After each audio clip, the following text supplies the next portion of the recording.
Hello students, BA Part 2. Welcome back to Sociology classes. Today our topic is religious conservatism and problem of accommodation. Okay? धार्मिक रूढ़िवादिता तथा सामंजस्य की समस्या. Okay? यद्यपि यह सच है कि सामाजिक जीवन के विकास में धर्म का योगदान बहुत महत्वपूर्ण रहा है, लेकिन धर्म की संरचना इस प्रकार की है कि यह जैसे जैसे प्राचीन होती जाती है, इसमें अनेक तरह की रूढ़ियों का समावेश होता जाता है. Okay?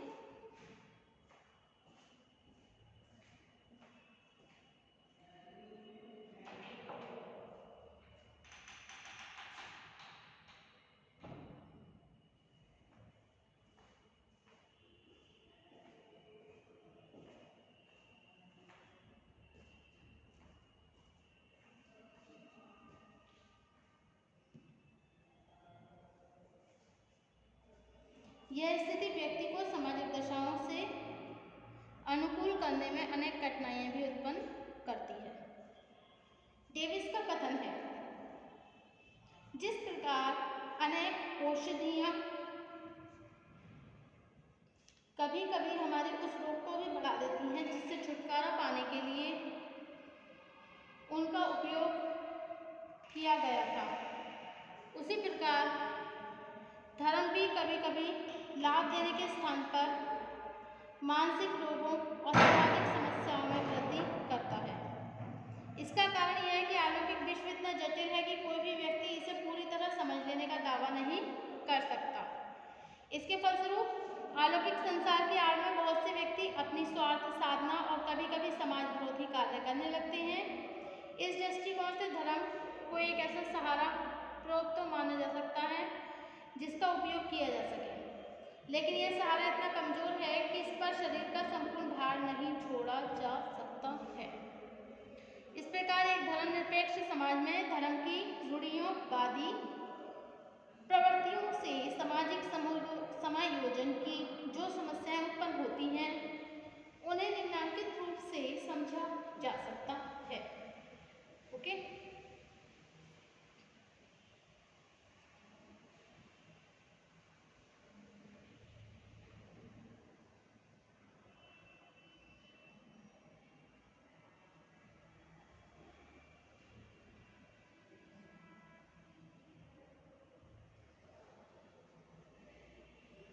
According to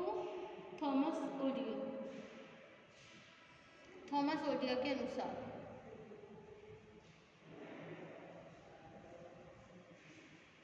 religion identifies that individual with his group, supports him in uncertainty, consoles him in disappointment, attaches him to society's goal, enhances moral, and provides him with elements of identity. by Thomas Odia.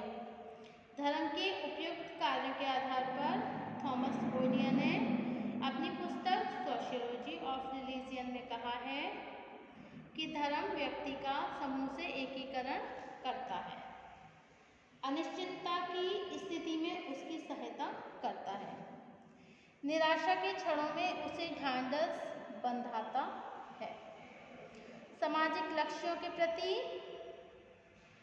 व्यक्ति को जागरूक बनाता है, आत्मबल में वृद्धि करता है और एक दूसरे के समीप आने की भावना को भी प्रोत्साहन देता है. ओके?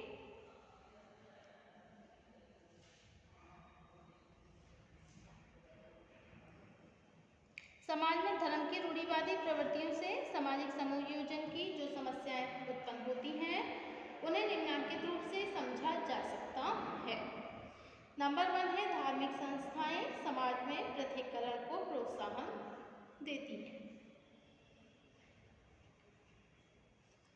प्रत्येक समाज में आज अनेक धार्मिक समूह साथ साथ रहते हैं।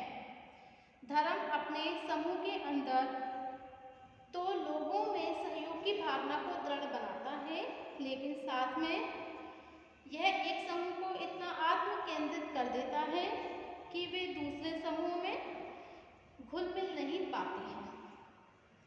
इसके फलस्वरूप बड़े बड़े धार्मिक संघर्ष होने लगते हैं। यह संघर्ष केवल मध्यकाल में ही विद्यमान नहीं रहे हैं, बल्कि आज भी धर्म की संकीर्णतावादी अंधभक्ति ने अनेक समूहों और राष्ट्रों को एक दूसरे का विरोधी बनाने में योगदान किया है। ओके,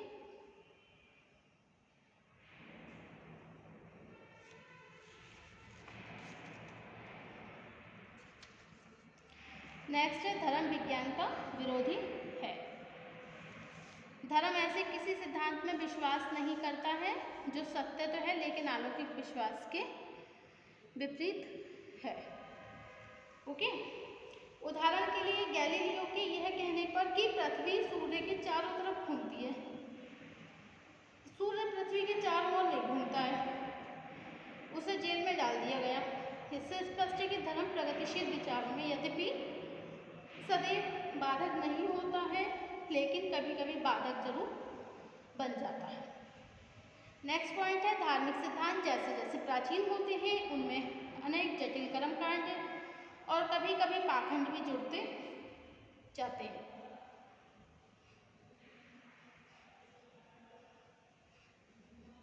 उनको समझना व्यक्ति की बुद्धि से बाहर हो जाता है और व्यक्ति के सामने केवल एक ही रास्ता रह जाता है, वह उनका अंधानुकरण करता रहे। इसके साथ ही धर्म यह भी आशा करता है कि इसके नियमों का भी सभी व्यक्ति बिना किसी परिवर्तन के सदैव पालन करते रहें। यह स्थिति व्यक्ति के सामने कठिन समस्या उत्पन्न कर देती है। नेक्स्ट है धर्म के आदर्श और तत्कालीन समाज के आदर्श सदैव एक से नहीं होते हैं। धर्म आध्यात्मिकता पर जोर देता है, जबकि समाज में व्यक्ति की उन्नति को भौतिकता के आधार पर मापने का प्रयत्न किया जाता है। इसका परिणाम है कि धार्मिक सिद्धांतों का बिल्कुल मौलिक रूप से अनुसरण करने से व्यक्ति समाज में अभियोजन नहीं कर पाता है। एक उदाहरण से स्पष्ट होता है कि भारत में लाखों व्यक्ति धर्म के आदेशों के अनुसार पुरोहितों अथवा मंदिरों में पुजारी का कार्य करते हैं और आशा करते हैं कि धार्मिक मान्यताओं के अनुसार समाज में उन्हें सर्वोच्च प्रतिष्ठा दी जानी चाहिए। नेक्स्ट है वर्तमान समाज में धर्म एक निष्क्रिय संस्था बनती जा रही है।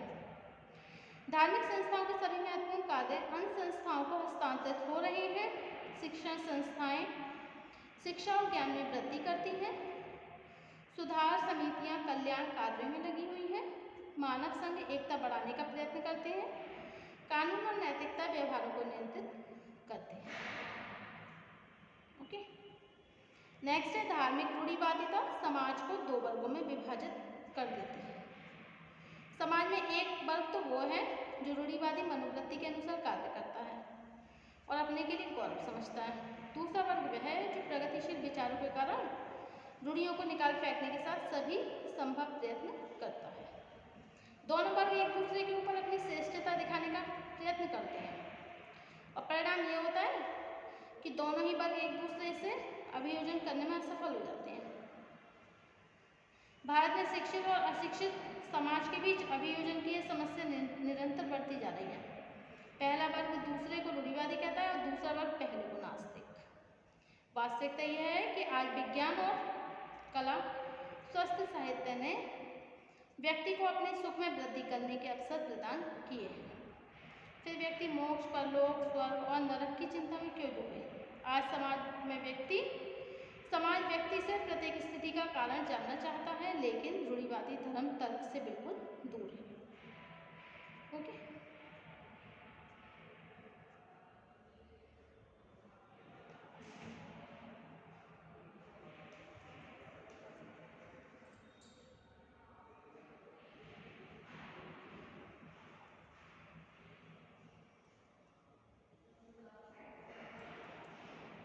धर्म एक महत्वपूर्ण प्रश्न का उत्तर शेष रह जाता है कि क्या भविष्य में धर्म के प्रभाव का लोप हो जाएगा। साधारणतः यह विश्वास किया जाता है कि जैसे जैसे वैज्ञानिक ज्ञान में वृद्धि होती जाएगी, धर्म के प्रभाव में ह्रास होता जाएगा। विशेषकर आधुनिक समाजों में धार्मिक संस्थाओं के अंतर्गत परिवर्तन की जो प्रक्रिया उत्पन्न हुई है, उसके आधार पर यह निष्कर्ष बड़ी सरलता से दिया जा सकता है कि वास्तव में यह दृष्टिकोण अत्यधिक त्रुटिपूर्ण है। हम ये स्वीकार करते हैं कि धर्म अतार्किक होता है, लेकिन धर्म का यह अतार्किक पक्ष नॉन रेशनल एक्सपेक्ट व्यक्ति और समाज के लिए इतना महत्वपूर्ण कार्य करता है कि विज्ञान इसका स्थान नहीं ले सकता है। उदाहरण के लिए प्रेम में लिप्त एक व्यक्ति से यदि कह दिया जाए कि दूसरे स्तनधारी पशुओं के समान उसकी प्रेमिका भी कोष्ठों का संकलन मात्र है, किसी भी समय मृत्यु हो सकती है, तो इस वैज्ञानिक तथ्य को जानने के बाद भी वह अपनी प्रेमिका से प्रेम करना नहीं छोड़ सकता है। यह कारण यह है कि प्रेम अतार्किक है, लेकिन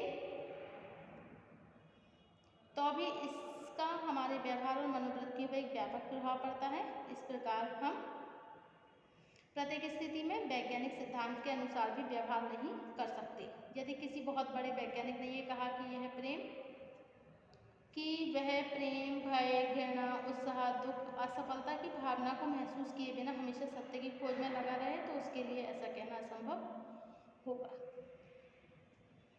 डेविस का कथन है, एक चोर ईमानदार नागरिक की अपेक्षा अपने व्यवहार को कहीं अधिक तर्कपूर्ण ढंग से करता है, लेकिन तो भी हम उसे एक सामान्य नागरिक से श्रेष्ठ नहीं कह सकते हैं। ओके, जिस प्रकार धर्म का चरमोत्कर्ष भी विज्ञान को स्थानापन्न नहीं कर सका, उसी प्रकार विज्ञान में चाहे कितनी भी प्रगति हो जाए, इससे धर्म के प्रभाव का लोप नहीं हो सकता। Thank you for watching my YouTube channel. Thank you so much.